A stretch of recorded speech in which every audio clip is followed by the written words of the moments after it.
So this one's a little different from some of the other stories I've shared, because the person who wronged me wasn't a stranger, wasn't a coworker, wasn't someone I chose to let into my life.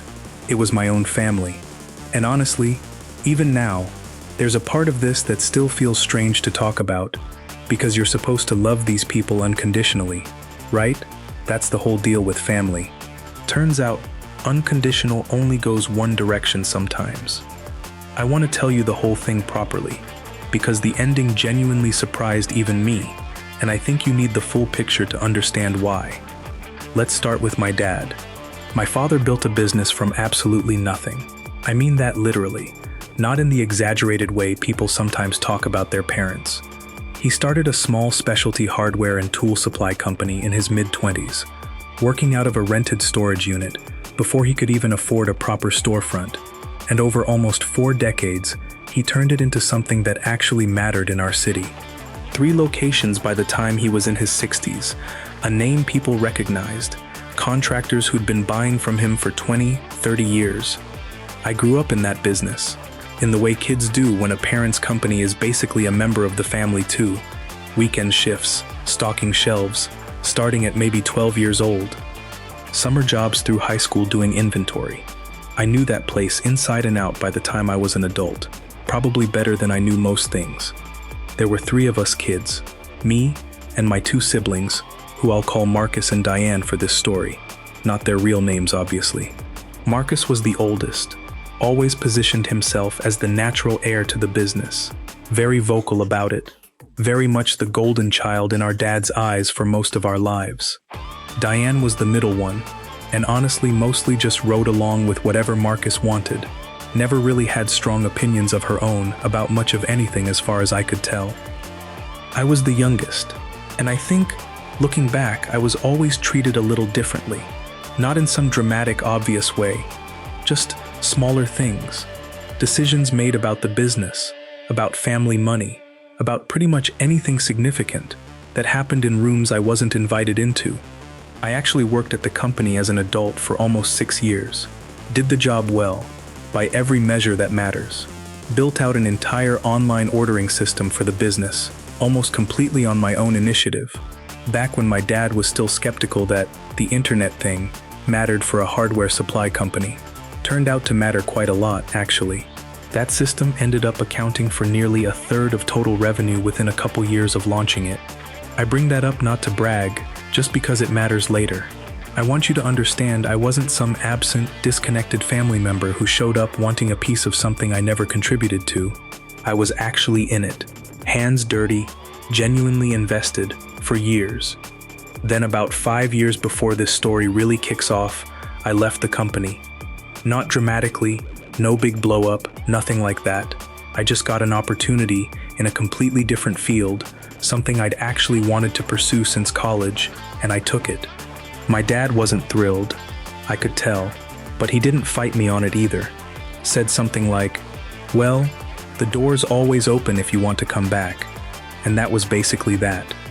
I want to be honest, those 5 years away, I didn't think about the business constantly. I had my own life building, my own career going reasonably well, but I still showed up to family dinners, still called my dad every couple weeks, still considered myself genuinely part of that family unit, even if I wasn't part of the day-to-day business anymore. My dad passed away pretty suddenly. Heart issue, no real warning. The kind of thing that just happens sometimes even though it shouldn't. I'm not going to dwell too much on that part of this story, because honestly it's not really what this is about, and I think some things deserve to just stay private. But I want you to understand the context, because everything that follows happened in the middle of genuine grief, which somehow makes it all sting even more than it might have otherwise. About 6 weeks after the funeral, there was a formal reading of the will, all 3 of us together, in a lawyer's office, the whole thing. And I found out, in that room, in front of my siblings and a lawyer I'd never met before, that I had been left almost nothing. The business, all 3 locations, every bit of equity, went entirely to Marcus and Diane, split between them. I received a small cash amount, genuinely small, the kind of number that felt almost insulting given everything. And one specific line in the will mentioned my limited recent involvement in the family enterprise as the stated reasoning. I sat there in that office, and I genuinely could not process what I was hearing at first. Limited recent involvement, after 6 years of actual work, after building systems that were still, as far as I knew, generating real revenue for that company years after I'd left. I looked over at Marcus while the lawyer was still talking, and here's the thing that I noticed, that I don't think I was supposed to notice, but I did. He wasn't surprised, not even slightly. His face had this completely composed, almost rehearsed neutrality to it. The kind of look you have when you already know exactly what's about to be said because you've heard it said before, privately, in some other room. I didn't say much in that meeting. I think I asked 1 or 2 clarifying questions, mostly out of some instinct to seem composed rather than because I actually cared about the answers. Then I left. I drove home that day and sat in my car in my own driveway for a long time before going inside. Longer than I want to admit, honestly. And what I kept circling back to, over and over, wasn't even really the money. It genuinely wasn't. It was that look on Marcus's face, the complete absence of surprise. Because if he wasn't surprised, that meant this hadn't just happened. This had been discussed, planned maybe, in some form, while our dad was still alive, and nobody had said a single word to me about any of it. I called Diane a few days later, mostly just trying to understand, not even particularly angry yet at that point, more just genuinely confused. She was evasive in this way that told me almost everything I needed to know without her actually saying much at all. Lots of, well, you know how Dad felt about things, and it's complicated, and other phrases that meant absolutely nothing while clearly meaning something. I never got Marcus on the phone at all. He didn't return calls. Eventually sent one short text saying something about needing space to process everything and that we could talk once things settle. Things never really settled, as it turned out. For a while, I genuinely just tried to move forward.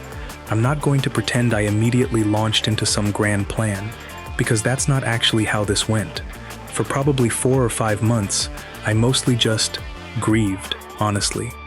My dad, and I think in some strange parallel way, the family I'd thought I had. But somewhere around month 5 or 6, I started hearing things, small things, through people who still worked at the company, people I'd known for years through all those summers and weekend shifts. Nothing I went looking for specifically, just the kind of information that drifts back to you when you've been part of a community for a long time. The first thing I heard was that Marcus had taken over as the primary decision maker for all 3 locations almost immediately, which actually made some sense, given he'd always wanted that role. What didn't make as much sense was hearing that, within just a couple months, he'd made some pretty significant changes, switched suppliers on several major product lines, apparently chasing slightly better margins, but from vendors with noticeably less reliable shipping, according to what I was hearing. Then I heard that 2 long-time employees, people who'd been there for over a decade each, had quit within weeks of each other. That genuinely surprised me. That kind of tenure doesn't usually walk away easily. I'm not going to pretend I wasn't a little curious at this point. Of course I was. But I also want to be honest that I wasn't actively plotting anything yet either. I was just paying attention, the way you do when something you used to care about deeply starts showing cracks from a distance. The thing that actually shifted something for me happened about 8 months after the funeral. I ran into one of those former employees, by complete accident, at a grocery store of all places. We talked for a while, catching up, and eventually the conversation drifted toward the business, the way conversations do with people who used to share that part of your life.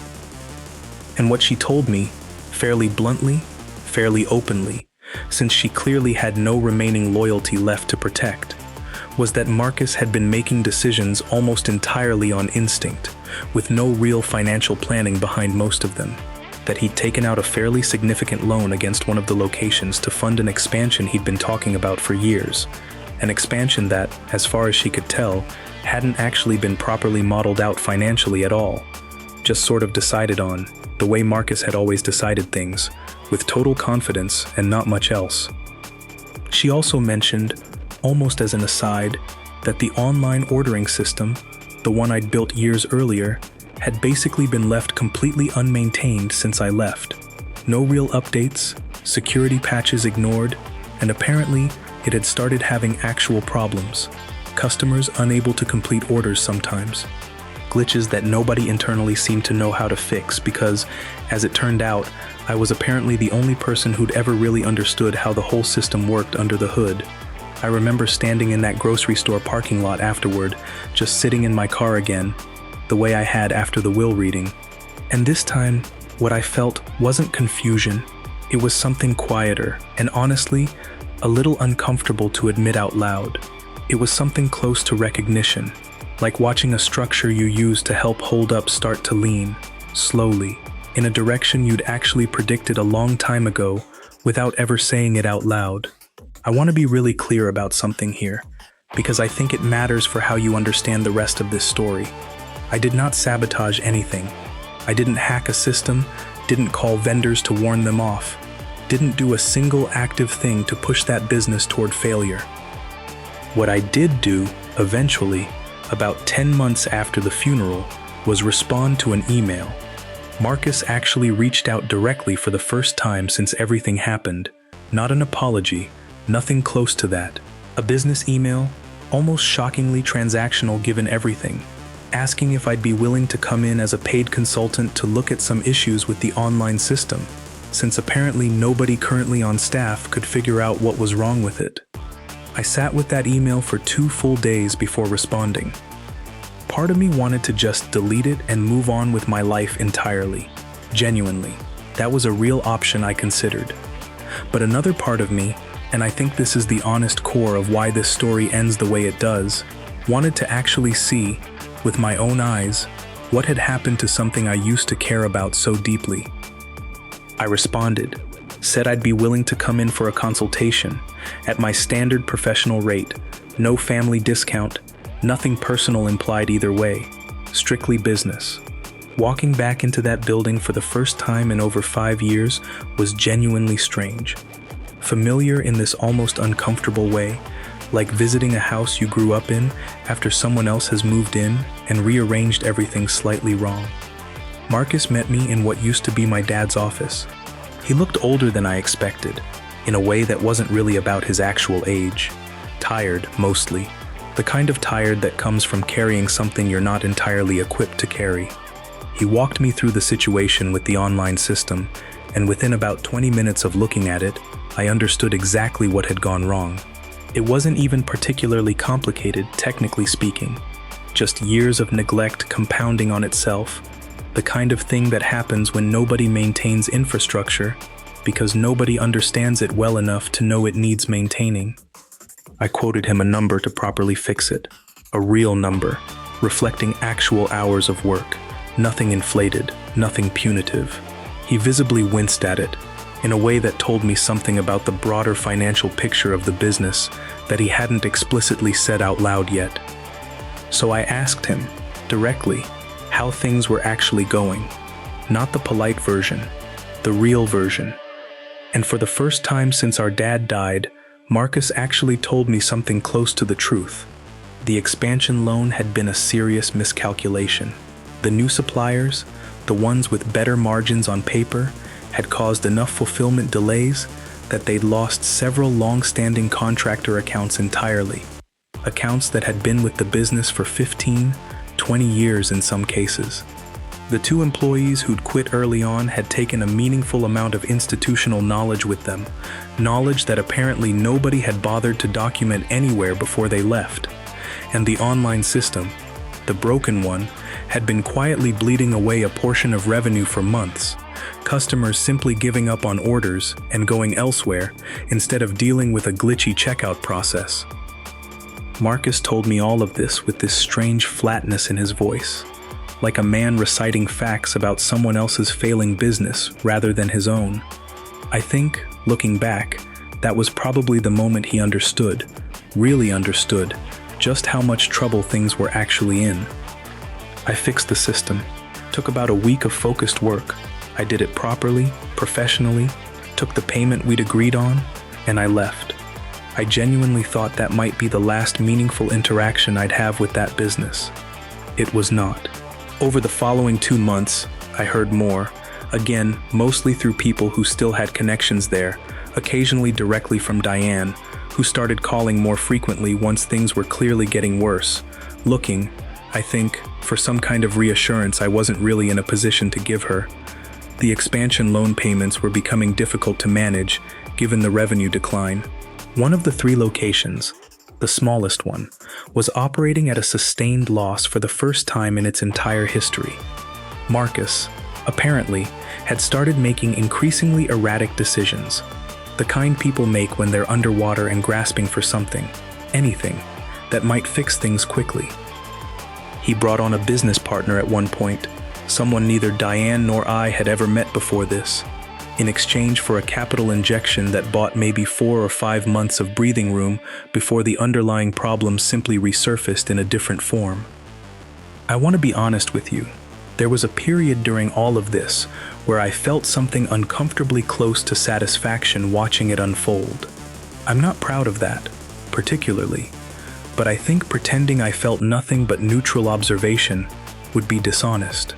After being told my 6 years of real contribution amounted to limited recent involvement, there was something in me that needed, on some level, to watch that decision actually cost something.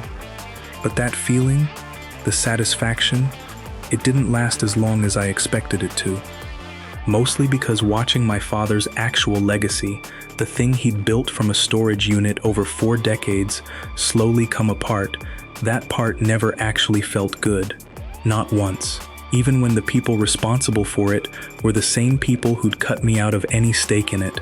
The business officially closed its doors about 13 months after the funeral. Not a dramatic bankruptcy filing with headlines or anything like that. Just a quiet, exhausted unwinding. The new business partner pulled remaining capital once it became clear there wasn't a realistic path back to stability. The 2 remaining locations were sold off, mostly to cover outstanding debts. The 3rd had already shut down months earlier. Marcus, from what I understand now, works in a completely different industry these days. Something in logistics, fairly removed from anything resembling running his own company. Diane moved out of state about 6 months after everything finally ended, and we talk maybe twice a year now, briefly, mostly around holidays. Conversations that never quite go beneath the surface of anything real. I think about my dad a lot, particularly when I think about this whole story. I don't think he intended any of this when he wrote whatever version of that will actually reflected his final wishes. I genuinely don't know what conversations happened in those final months, what was said to him, what he believed about my involvement or lack of it. I'll never fully know that, and I've made a kind of uneasy peace with not knowing. What I do know is this: cutting someone out, deciding unilaterally that their years of real contribution don't count for something. That decision has consequences that extend well beyond just the person you've cut out. Marcus and Diane didn't just exclude me from an inheritance. They excluded, functionally, the one person who actually understood how a meaningful piece of that business worked. And when that piece quietly broke, there was nobody left who knew how to fix it without being asked, and paid, properly, like the outsider they'd decided I was. I didn't destroy that business. I want to be completely honest about that, because I think it matters. I just stopped being willing to hold something up for free, once I'd been told clearly that my hands holding it up never really counted in the first place. That's karma filed. Real family, real consequences, real quiet justice that nobody had to manufacture. If this one got to you, you know what to do. Subscribe, hit the bell, because there's more of these waiting. I'll see you in the next one.